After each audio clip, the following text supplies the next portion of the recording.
porque todas tenemos mucho que contar. Mujeres de 10 en Educación. Una conversación desde la Red de Mujeres Unidas por la Educación. Acompáñanos a conocer los retos, aprendizajes y desafíos de las mujeres que construyen la educación todos los días.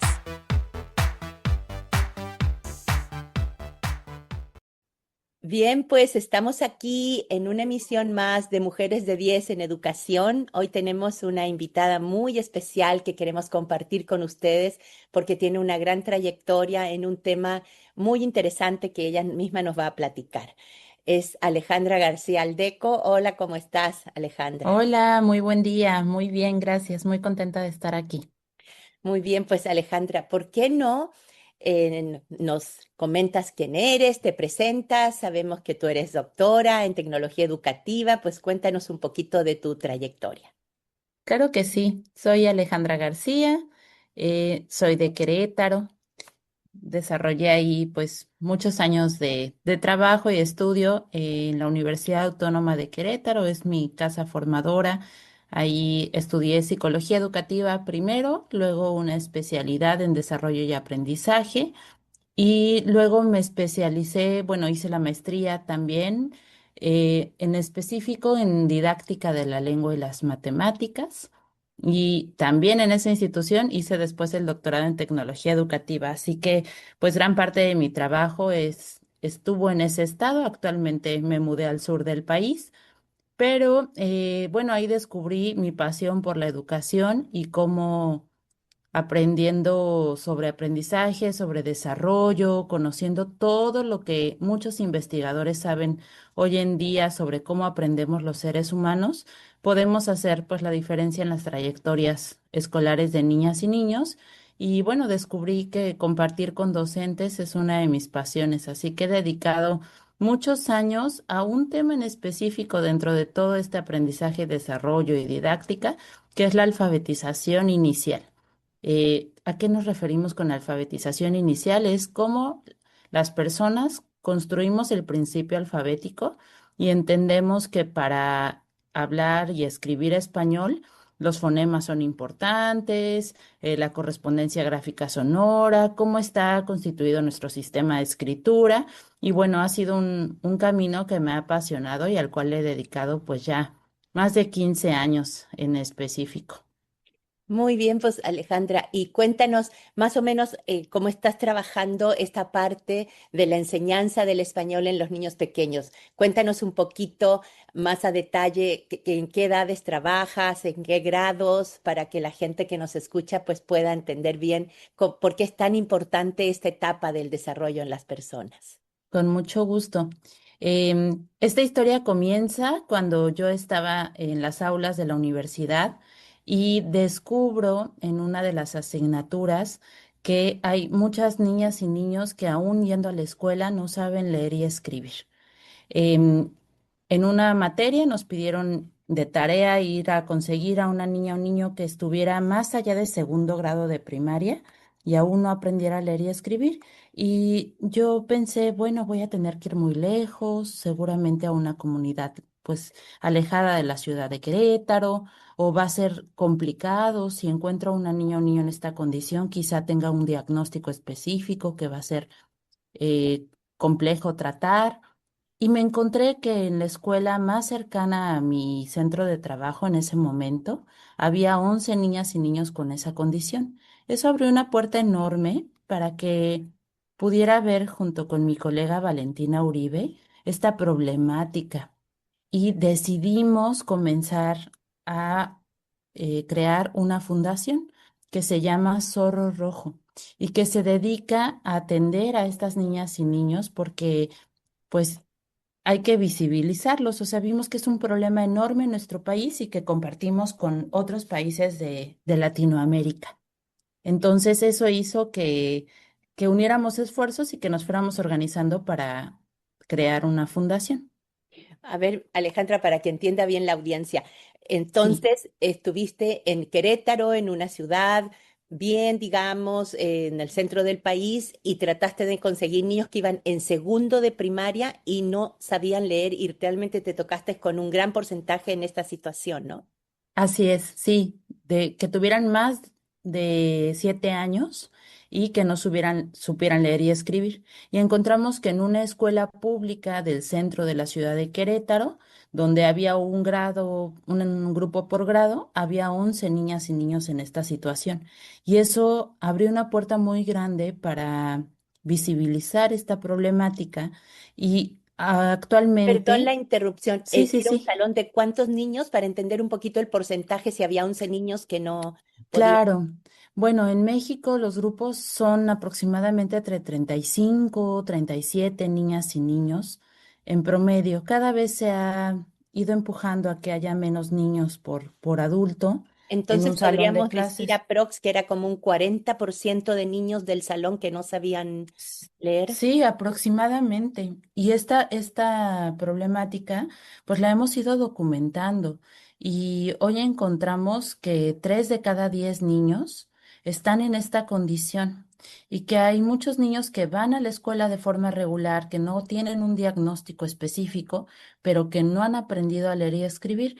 Y cuando digo no han aprendido a leer y escribir, me refiero a que no son capaces de escribir una lista de sustantivos simples. No hablamos que lean con fluidez, que escriban un párrafo coherente, que comprendan un texto complejo informativo, sino es el primer paso, que es la comprensión del principio alfabético para volverse lectores y escritores autónomos. Muy bien, eso es bastante interesante porque me imagino que como dices, están haciendo ustedes investigación, eso también te da como la pista para poder trabajar, digamos, ya de una manera más formal con gobiernos de los estados, en términos de que les puedes decir cómo entender la política educativa para esta formación lectora, ¿no? Si quieres, cuéntanos un poquito ahí qué están haciendo ustedes, cómo lo están trabajando. Claro, desde la fundación hay varios caminos para atender a esta problemática. Por un lado, tenemos talleres directos con infancias a contraturno, donde enseñamos el principio alfabético en clases de 1 hora. Tenemos también la política de aprendizajes fundamentales. Como Fundación Zorro Rojo colaboramos con otras instituciones para desarrollar trayectos formativos para docentes y trabajar de la mano justo con gobiernos, como bien dices, Gema.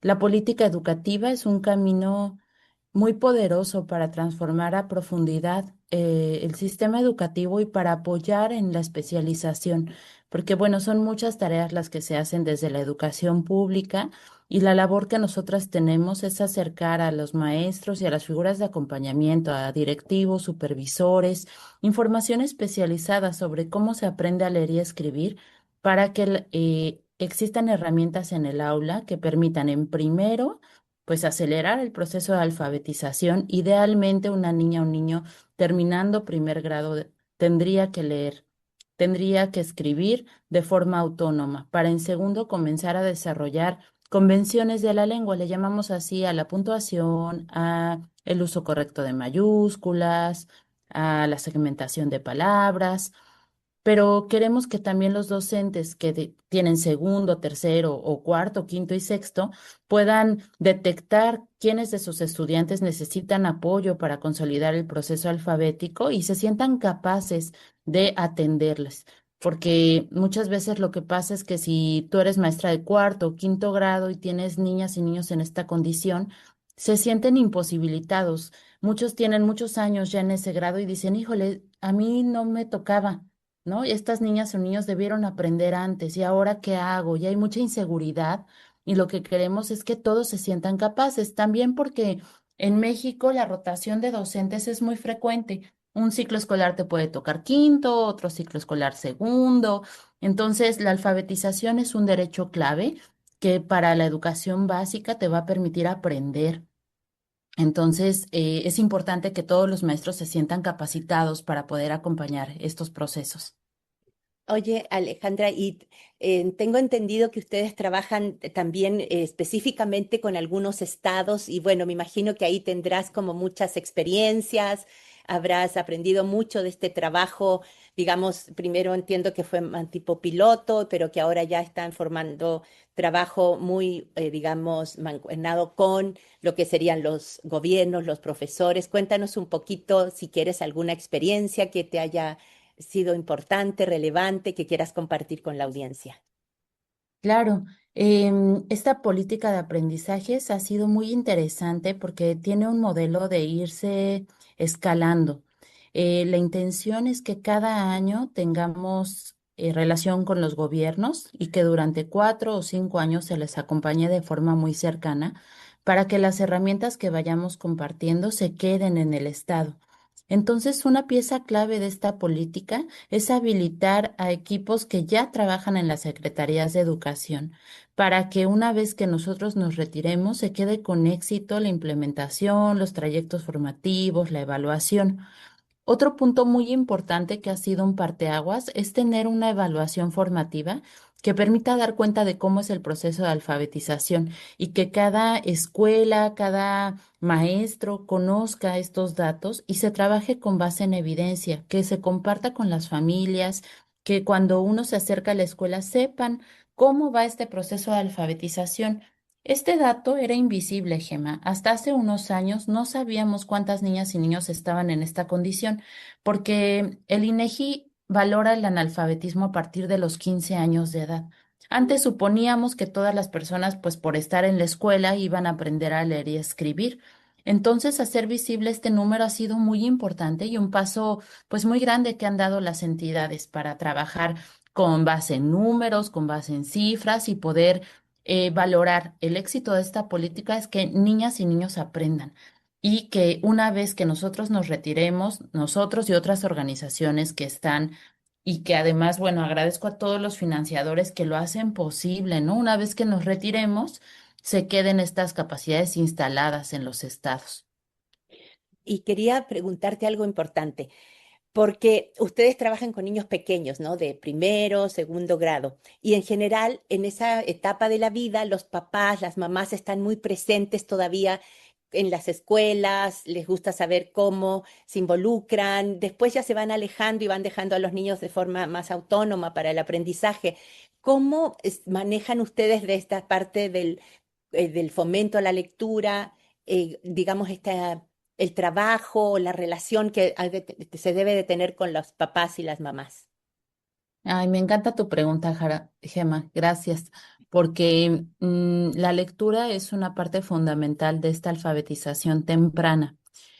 Para nosotros leer y escribir es entender el mundo a partir de una herencia cultural, pues que es la escritura.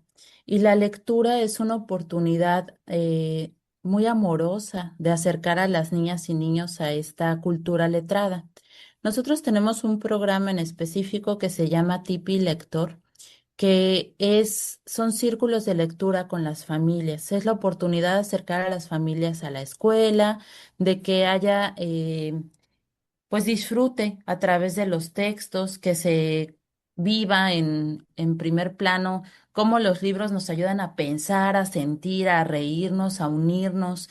La literatura es un excelente fortalece el vínculo, ¿no? Entre los papás, da un tema de qué hablar, da una oportunidad de narrar imágenes, de acercarse a las niñas y niños. Y este programa considera infancias desde los 0 años con bebeteca y después más grandes ya en primaria acompaña también, ¿no? Entonces, este programa habilita a los maestros, habilita las bibliotecas, hay que voltear a ver con cuántos libros contamos, en qué condiciones están. Y tipo lector tiene varias manifestaciones. Por un lado es la lectura en voz alta en comunidad, pero también tiene incentivo en el préstamo de libros a casa, en que se formen pues usuarios de la cultura letrada, en que las niñas y niños sean capaces de acercarse a los libros, les interese, se los quieran llevar a casa, hagan su registro, se vuelvan responsables de un objeto pues compartido con la comunidad. Tiene también momentos de lectura en el aula y bueno, se acompaña para que la mediación lectora sea muy rica y cada vez se trabaje el texto con relación a otros textos, es decir, que las preguntas que se hagan en torno a la lectura no apelen nada más a la memorización o a que se fijen en algún detalle visual únicamente, sino que pues se cuestione cómo se sienten, qué nos quiso decir el autor, con qué se relaciona este texto, a ti en tu vida te ha pasado algo similar, qué te hace pensar, ¿no? Entonces, que sean oportunidades para poder hablar y compartir. Claro, en realidad como una lectura reflexiva, ¿no? Pensando Así es. en que sea algo más íntimo también para cada persona porque lo puede sentir desde su experiencia, desde sus sentimientos, desde sus emociones. Qué bonito entonces. Sí, Ale, que no sea una sé, ya experiencia estamos, personal. claro, Ujú. estamos ya llegando al final. ¿Qué más nos gustaría compartir? Ahí lo que quieras, hablarnos de Zorro Rojo, cómo podemos conocer lo que están haciendo, en fin, qué te gustaría compartirnos? Bueno, me gustaría compartirles acerca de la política. Em, Pueden conocerla. La política de aprendizajes fundamentales es un esfuerzo que en este momento está llegando a 10 estados de la República. Ahí aparecen iniciativas y personas realmente comprometidas con la educación que se han sumado con nosotros. Está la maestra Silvia Ojeda de Instituto Natura, está UNESCO también con todo este trabajo de sistematización de datos, están también la Fundación Coppel, uniendo desde primera infancia hasta educación básica.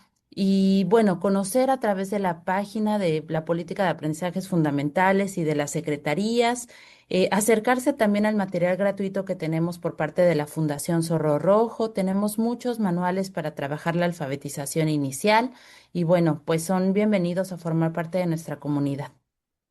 Ay, pues muchísimas gracias.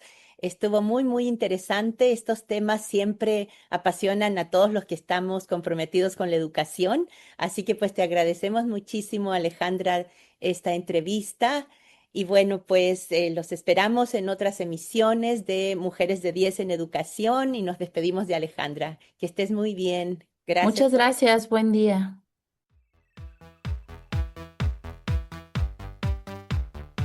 Conducción y coordinación, Gema Jara. Producción, Cecil Palma. Música, Orange Factory Music. Mujeres de 10 en la educación. Una serie de la Red de Mujeres Unidas por la Educación.